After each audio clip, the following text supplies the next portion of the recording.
All righty, so we're at the top of the hour. I usually give it a little bit extra before we kick it off here for people to roll on in and join the webinar. Just before we start, though, I'd like to mention that we do have a social media account. So if you want to check out any of our previous videos or watch this recording later on as well, you will receive an email after, but feel free to check out our YouTube channel. And if you are watching this on YouTube, because this is where it will live after we are done here, thank you for watching it. Throw a like, a little thumb up, or if you have any questions, place them in the comments. If you are live in here now, please feel free to use the chat feature or the Q&A area along the way. I'll answer any questions as we go along through the demonstration. This is not going to be a death by PowerPoint. There are some PowerPoint slides in here just to cover what I'm going to cover, and then we'll hop right into the software. Don't believe in death by PowerPoint. So feel free to use the chat area and Q&As. If you've listened to any of my webinars, I like to keep it more interactive. So please, if you do have questions along the way, ask. We'll start a poll though. I'm going to launch this poll, get some data on where we're at, if we're using the batch suite, and if you are, kind of what level do you feel you are with that tool? If you are not using it, we will talk about at the end how you can gain access to it as well. 66, sunny in LA, nice. LA is, wow, it's warmer. Well, we're going to have a high of 68 today, but it is an hour later for you, so you're already warmer compared to Arizona. Let the poll question roll in for about 30 more seconds, and then we'll kick it off. Again, at any point, feel free to use the chat or the Q&A feature as we go along through this demonstration. I'm guessing people that put beginner, I guess there should be not a user, because if we're using the tool, we may not be a user. So beginner probably falls into that not using it bracket. 45 at night. Our low is, 45 as well. And feel free in the chat, talk about what role you currently play at your firm. It just gives me a better idea of how we'll be utilizing the tool, or how we can be using the tool as we go through and talk about the project processor. All righty, so we will end the poll. Thank you all. Thanks, Alex, for letting me know what role you play. Low, -5s. Yeah, I couldn't live in that. Definitely not my cup of tea. I like visiting when there is snow, but I don't like when it's extremely cold out. All right, so I'm going to end this poll. Thank you all for that information.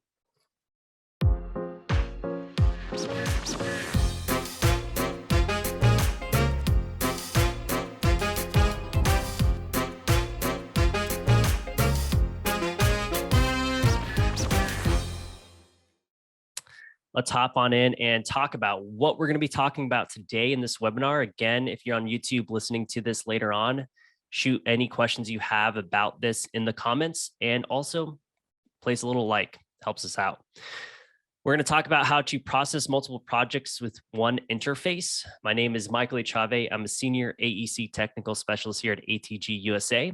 Today, we're going to be specifically talking about CTC tools, and one tool in specific under the BIM batch suite. It is called the project processor, and we're going to learn how to clean in terms of removing and swapping out different items within our project. Now, I'm going to do it from an open project. You could do it from any save projects, and we'll talk about that when we go into the software of Revit, and then use our CTC tool specific for it. We'll talk about all of that and how it can save us time, right?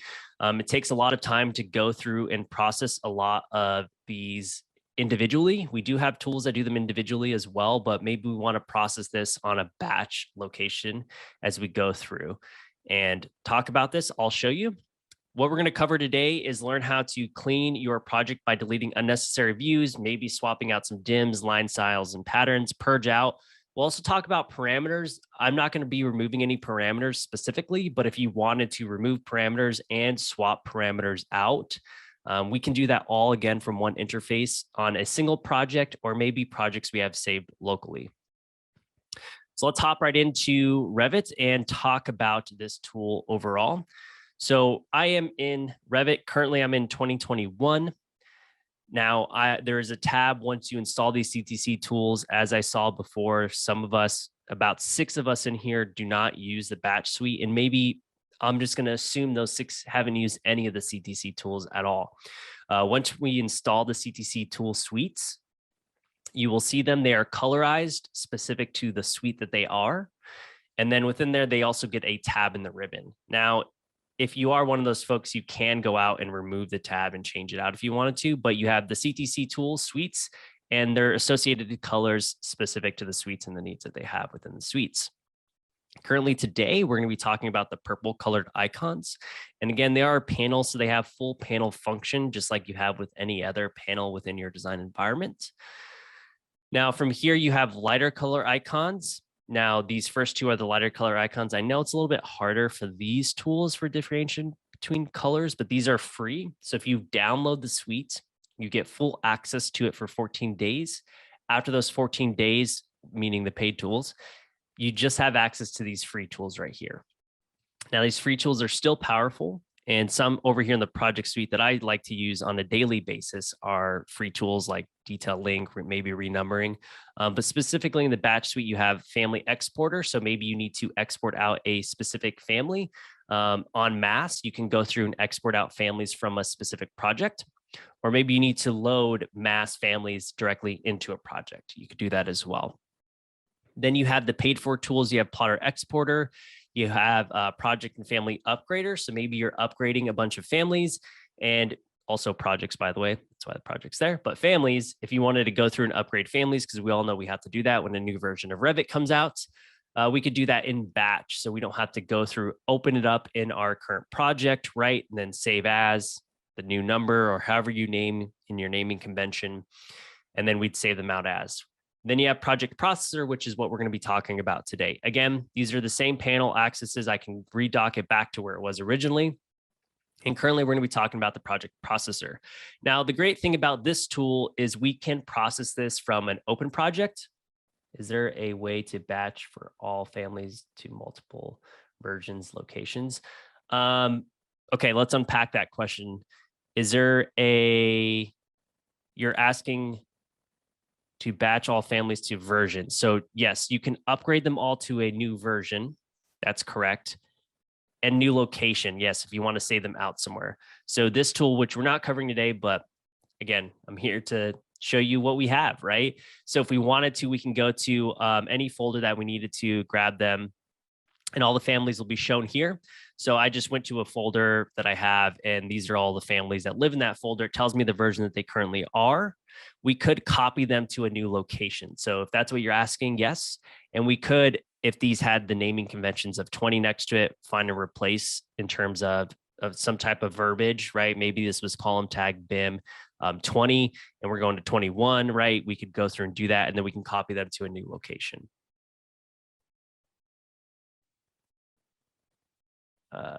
Bring that. Our library is 19. I want to save it. Oh, multiple versions. No, it's only, you can't, how this tool works is whatever version of Revit you are in is what it's going to upgrade it to. So it's not, I can't say upgrade it 20 and 21 and 22. I'd have to open the project and family upgrader in 2022, and then those families are going to be upgraded to 2022. So it would be a 3-step process for 100 families versus 100-step process times 300 step process, right? Okay. So if you're following so far, yes, that's what we do. You would open up the version of Revit that you're in. You're going to then upgrade it. It's not currently meant for upgrading to multiple different versions. The way this tool works, you have to have that version of Revit open, and then it upgrades to that specific version. But project processor, again, paid for tool right here. This is what we're going to be covering today. Now, how this tool works is it's going to process a project. And was it going to process is what we'll talk about secondary. But first, let's talk about what types of projects and how can we process specific projects. Currently, I'm going to run the one that I have open. You don't have to have a project open to run this tool. You can add files, so you can go to a directory, or you can add an entire folder.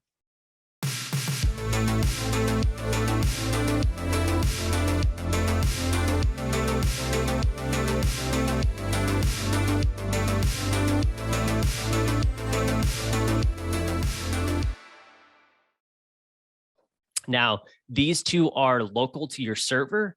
I know the question is going to come up with BIM 360 since we're living in that hybrid environment because of the pandemic. Can we run this on a BIM 360 project? You can if it's open, right? This isn't going to go through and batch process all of these in BIM 360. So if you had a ton of projects saved in one location in BIM 360, you wouldn't run it through this. It would have to be that specific project that you're going to go through and batch process specific items within the project. And that would be adding the open project. Now, these are for things that live on your server. So if you have some locally saved on your server, you could easily go through and batch process this on multitude of them. This is going to go and search for different specific parameters that you're looking for. And I said parameters in mine. What I should have said was values, right? So we're going to go and search for specific items that we're wanting to change. Now I'm going to do a new configuration, start from scratch for everybody here. And I'm going to add this open project. So you can save this configuration later on. Maybe it's multiple projects that you want to go through and specific processes. You can save it later on, load it, and then new config if you wanted, which I'm starting from scratch. So I hit new configuration. We'll go to process.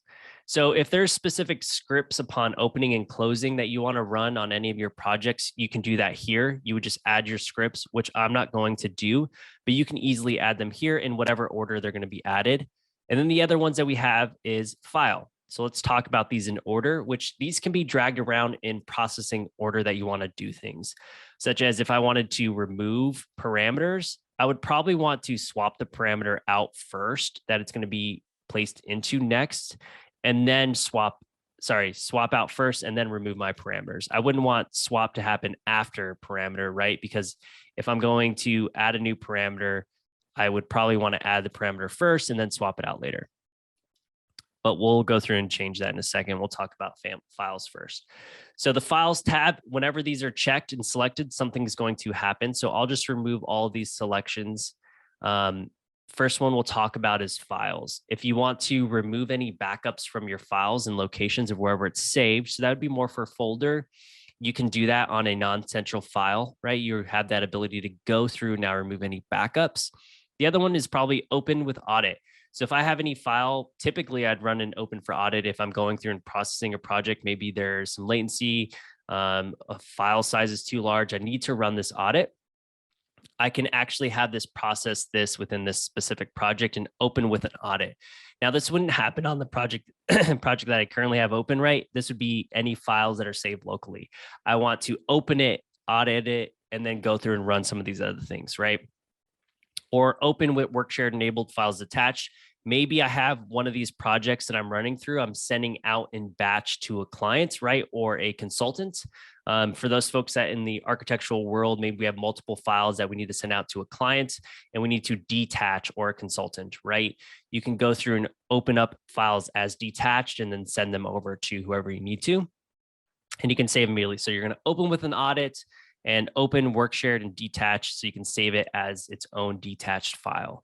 And you can go through and do that. Then after processing, if you want to save it to a new location, you also have the option to find the location and maybe replace if you wanted to as well. So you have that option to go through, find and replace, remove. Those are your options that you get to go through and do that as well. So that's the file portion. And again, at any point, use the chat, Q&A area. I'm here to walk you through them. If you have any questions about the other tools, we can. Let's save them for after though.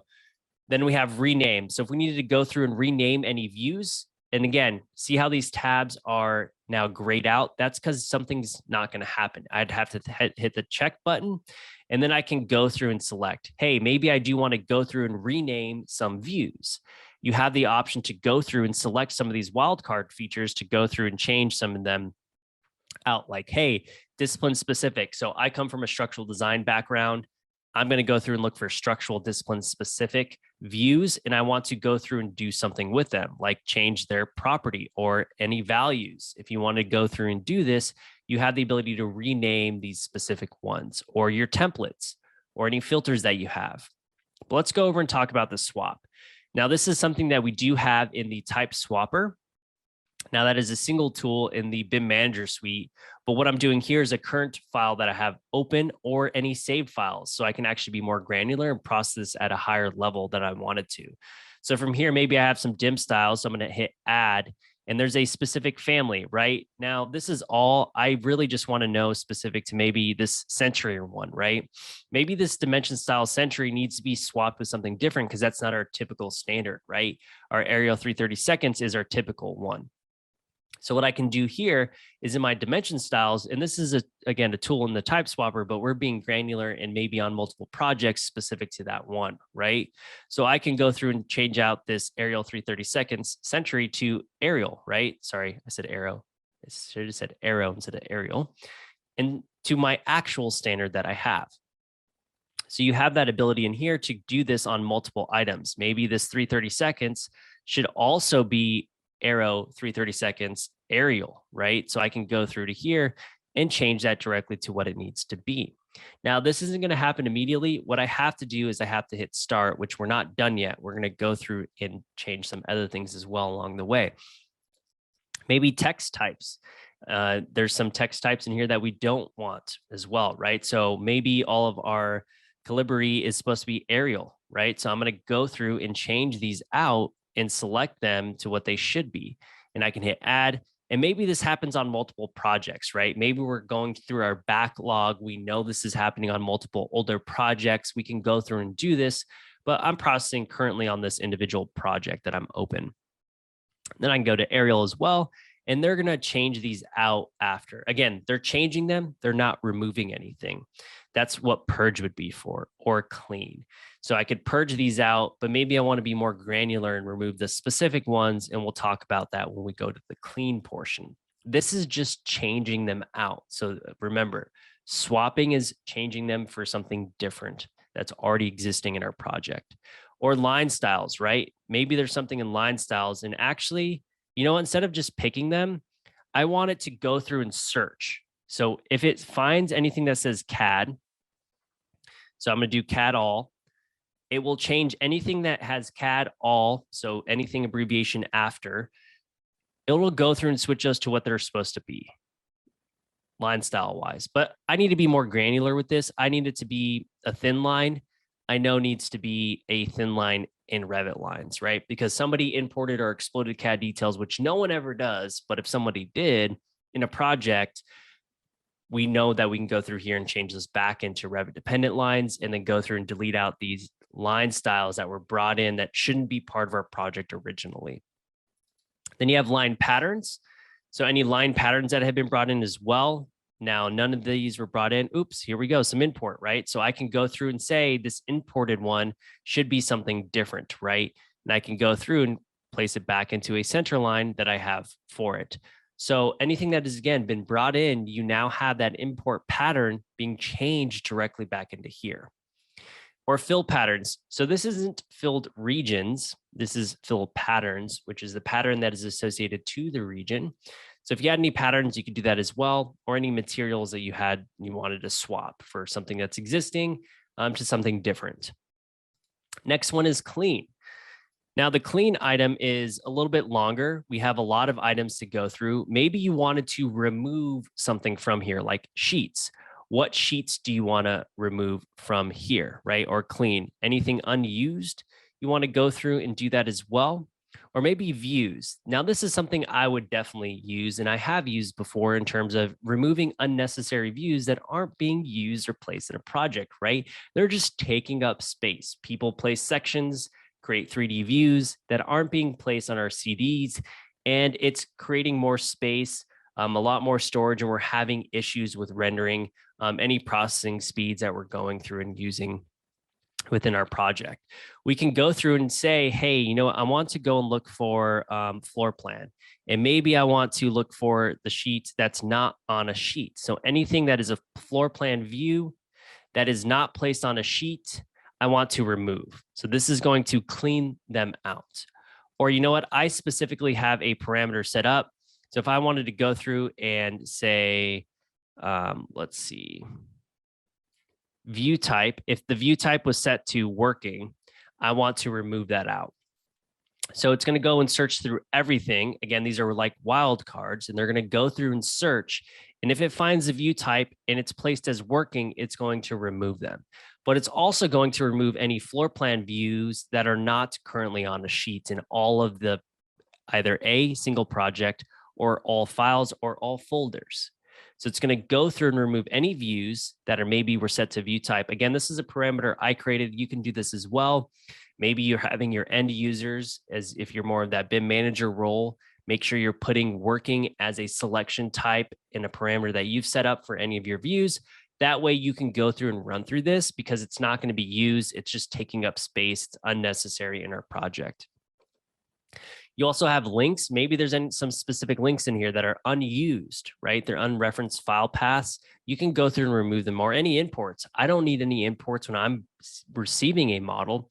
Again, me coming from that structural design background, if I'm receiving a model that has any imports, I don't need any of their storage of any of their items that have been brought in, right? I can go through and remove them, or any images, right? Because maybe those were images and they were brought in as imports and directly brought into the project. I don't need them in here as well. I can go through and say unused or used and look for specific ones, right? Like this elevator pit DWG, which shouldn't be in my project in the first place. I can go through and remove them as well. Or any parameters.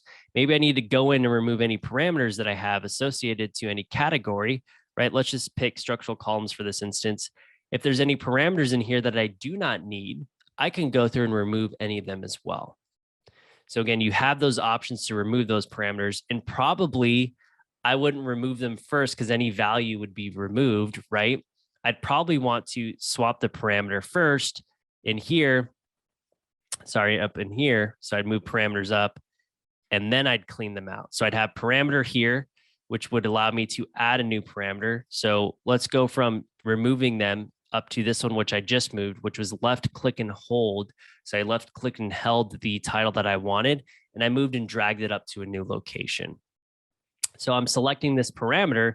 I'm going to go to my shared parameter folder, wherever it lives, wherever it resides, and then I can add. So you can go into here and you can add anything you need.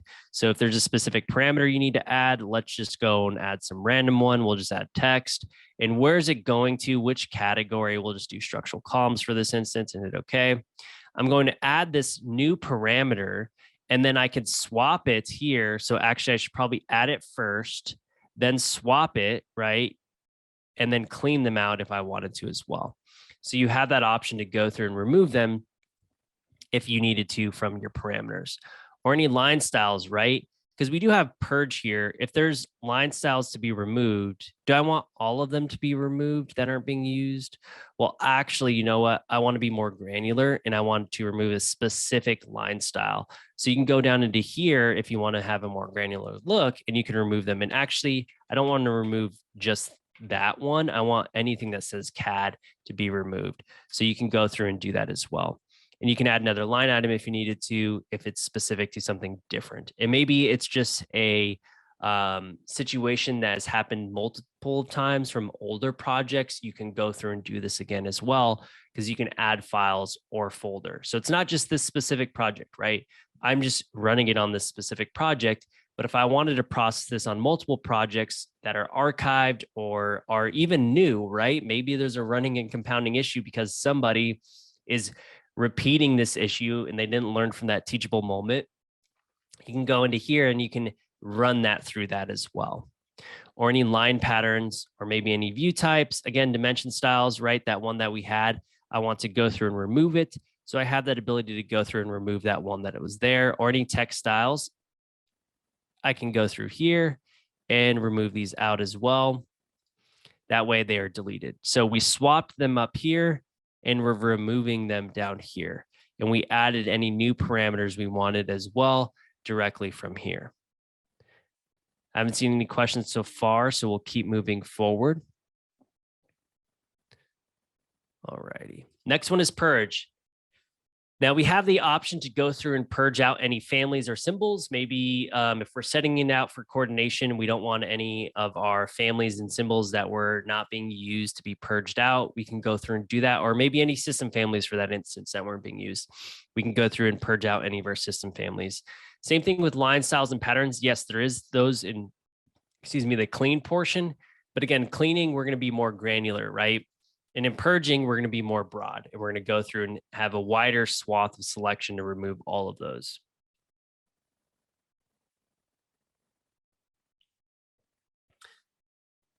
And we can go through and remove all of those. And then the next one is materials or material assets and fill patterns. So you have those options to go through and remove any of those items. Or links. Hey, maybe we have some links that have been added in here and we need to change and find and replace. Maybe they were removed, they were changed from an area. We also have that option to go through and find and replace any of those links that were currently in here. Maybe there's a CAD link. I don't know, we'll do this one, needs to find it and replace it with this, right? So you can go through and replace these as well for any links that have been added, again, CAD or even maybe even Revit links in here, right? That's weird. The CAD still showed up as the .rvt. Some of the project processor tools have bugs and are not working as they should.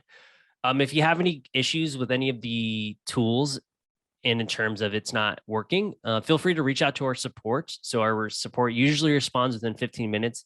If there is a bug, you can also report a bug directly from here. So right here under the fly down, you can report a bug. And if there's a feature, maybe you want to request, you can also do it directly from here. Now, if there is an issue that's not being solved and you do have a question, you want to talk to a real person, feel free to reach out to our support here at ATG USA. Again, we respond in around 15 minutes, guaranteed up to 2 hours. So it's not going to be waiting 2 days or 3 days for somebody to get back to you. Feel free to report that right here, Jose.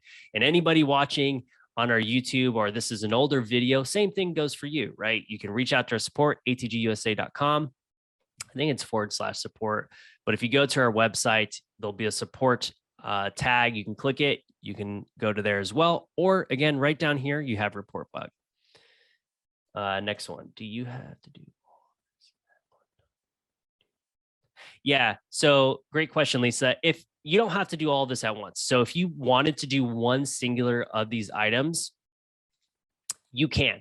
You don't have to do all of them, right? So like, I'm not going to be running scripts, or maybe, hey, you know what? All I wanted to do was swap things out. Just be aware the order of you remembering of what things have been done before you do them, right? Because you'll want to swap things out before you probably clean them, right? Because if you clean them, they're just going to be removed, and anything that was associated to it will be removed also. Like perfect example would be line styles, right?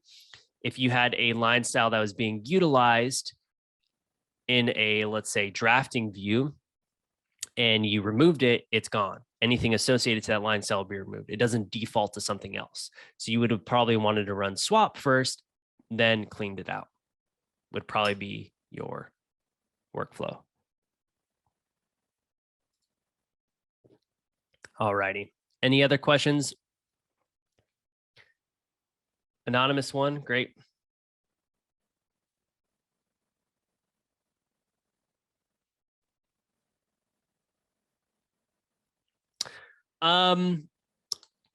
Yeah, so you can run with your scripts, right? So if there's something that's taking place, adding an opening, you could go through and run. And what file types they have here, it looks like we have .exe, CMD, BAT, PS. So here's your programs, your scripts, anything that's going to be happening before and after. You have that option of opening and closing. You can run your post script. So again, upon opening, upon closing is the order of this. So this is what happens when you open it. So when you hit process, and it's going and finding that project wherever it is, and it's going to run this process. Is it happening upon opening, or is it happening upon closing? So these are your two script locations, right? So depending on which order you want, you're just going to assign it specific to here. So you have your options here for whatever script commands you have selection that are available from here. Now, if there aren't some in here, again, you can, and CTC is very responsive. All of these tools come from the need in the industry and in wants, right? Something, you needed something, they created it, and now it's here, right? So again, if you do have requests a feature, if it's not some type of script for it, feel free to request that feature. And again, CTC listens as well. So answered that live. If you have any follow-up questions for that, feel free to ask as well. Alrighty, so back to links. So again, you have that ability to go through links or any of those post scripts that we've talked about as well. And then from here, actually, you know what? I'm just going to go and we'll run some deleting of views. Oh, we'll run the switch too, but let me change the view. And we'll remove this one here. So I believe this one was like the 4th floor. If I'm not on the, yeah, we can go through and do that. And then, alrighty. So for any other options, now if we're going to be running through it as well, again, as we're going through and adding our scripts, we can always save our configuration. So later on, this is saved as a .bp settings. So if we wanted to, we can go through and save this. If we're going to go and run this later on, maybe this is a continuing issue or compounding issue, and we wanted to save the configuration, we can go through and save this configuration later on. It's completely up to you on how you're doing that, or you can come back and reload it. Again, the same file extension, or you can always run the new configuration.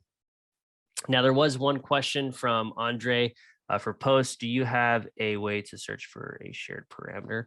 Are we looking for a specific parameter in the project? So a shared parameter that was added, or you're talking about in the shared parameter folder here, when we're going through and adding a shared parameter, are you talking about searching in here? You could shared parameter folder file. So we're saying in here, right? So we don't have to go through and look at these through a sidebar. Yeah. Currently, there is no selecting of which one we want, right? Currently, there isn't. Maybe there's the, let's see. I'm wondering if there's going to be like a quick type. We'll just type T. Yeah, there's no quick type either. Currently, there is not searchable for this one, but there is another tool that we could use to go through. But if we're trying to add it to specific families, and that one is still search, but you could do family processor. That's another tool that would be adding it directly to here as well. Not to the entire project, it would be a specific family, and I need to have a specific family open.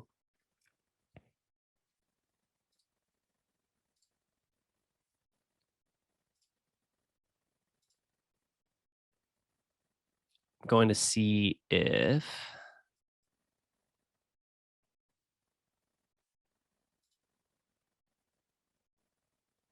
yeah, so in here you can. So if you're trying to add a parameter, you can search directly from here, because we all know this gets a little crazy. So if you do have the manager suite, you have the option of updating that family with the new parameter that you have. So you can replace with a shared parameter. You can go in and search for the shared parameter that you want.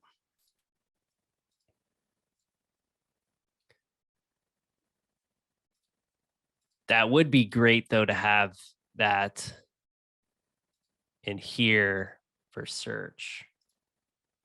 Yeah.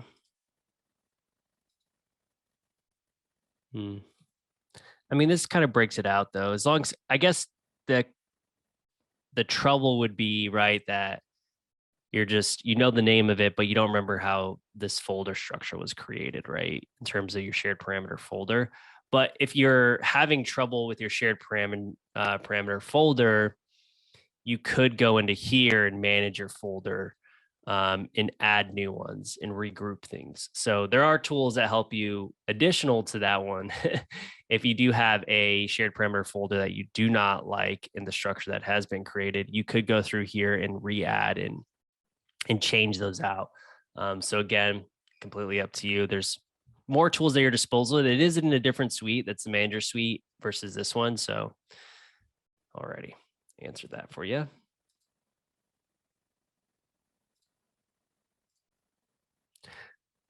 Alrighty, do we have any questions remaining for the project processor or any other tool in the suites of CTC, the manager suite, batch suite?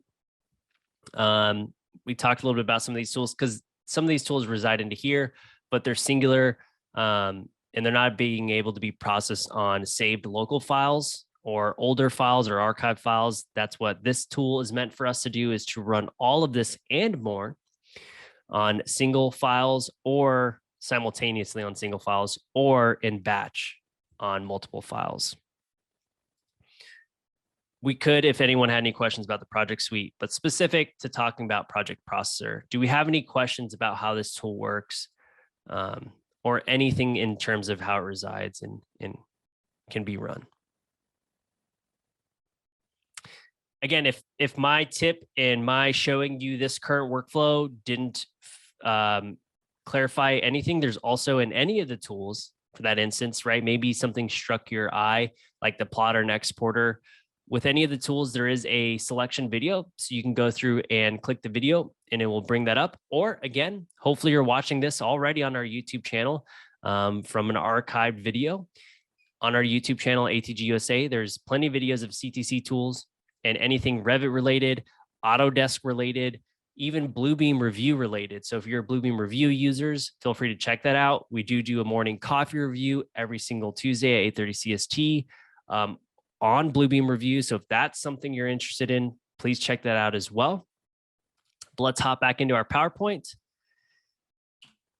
Thank you for joining us today. The webinar is now complete. Again, a recording will be sent out to you.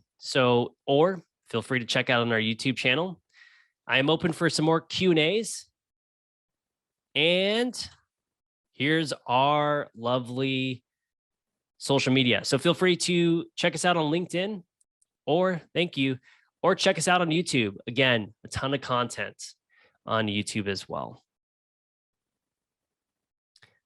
But thank you all for joining me today and being part of this webinar and asking questions. It was fun. And again, we're still open. So if you want or have any other questions about any other tools or the tools specific we talked about today, feel free to ask. We can definitely go and take up some more time if we wanted to.